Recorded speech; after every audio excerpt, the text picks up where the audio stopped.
तो टोटली जो है ना ये बच्चे को बचाने के लिए वो बच्चा जो है ना चले गया पानी में। ये बच्चा तो दूर जाके वहाँ अटक गया, फिर मछुआरे उसको निकाल दिए। एक बच्चा हमारा सुबह से जो चला गया अब तक पता नहीं है, और कोशिश ये की जाए कि जो है ना जल्द से जल्द जो है ना वो बच्चों को निकाला जाए, कहीं भी है यहाँ से लेकर के 8 किलोमीटर के दरमियान तक के जो है ना।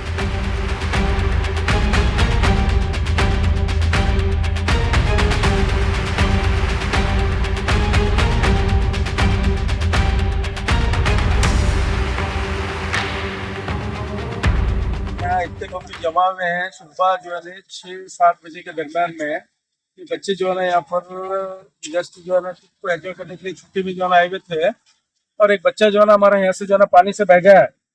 हम रिक्वेस्ट ये कर रहे हैं कि पब्लिक हमारे डिस्ट्रिक्ट एडमिनिस्ट्रेटर से और जो है ना हमारे कमिश्नर सर से वगैरह, पुलिस डिपार्टमेंट से वगैरह, फायर डिपार्टमेंट से कोशिश ये करना बोल करके हमारी रिक्वेस्ट है कि अब तक का सुबह से जो है ना कोशिश कर रहे हैं, बच्चा अब तक नहीं मिला, ऐसे पानी से बह गया है यहाँ से।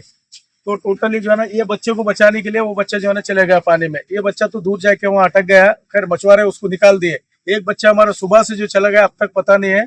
हम रिक्वेस्ट ये कर रहे हैं कि जो है ना डिस्ट्रिक्ट एडमिनिस्ट्रेटर से और पुलिस डिपार्टमेंट से और जो है ना फायर डिपार्टमेंट से जल्द बच्चों को जो है ना ढूंढा जाए, और कोशिश ये की जाए कि जो है ना जल्द से जल्द जो है ना वो बच्चों को निकाला जाए, कहीं भी है यहाँ से लेकर के 8 किलोमीटर के दरमियान तक के जो है ना। हम पब्लिक ही जा करके ढूंढ रहे हैं, मगर जो है ना इसके रेस्पॉन्सिबल पर्सन जरा अंदर हो तो। रेस्पॉन्स नहीं दे रहे। हम रिक्वेस्ट करते हैं प्लीज कोशिश कीजिए कि जो है ना जल्द से जल्द हमको रेस्पॉन्स करें और वो बच्चे को जल्द से जल्द ढूंढ कर निकाला जाए।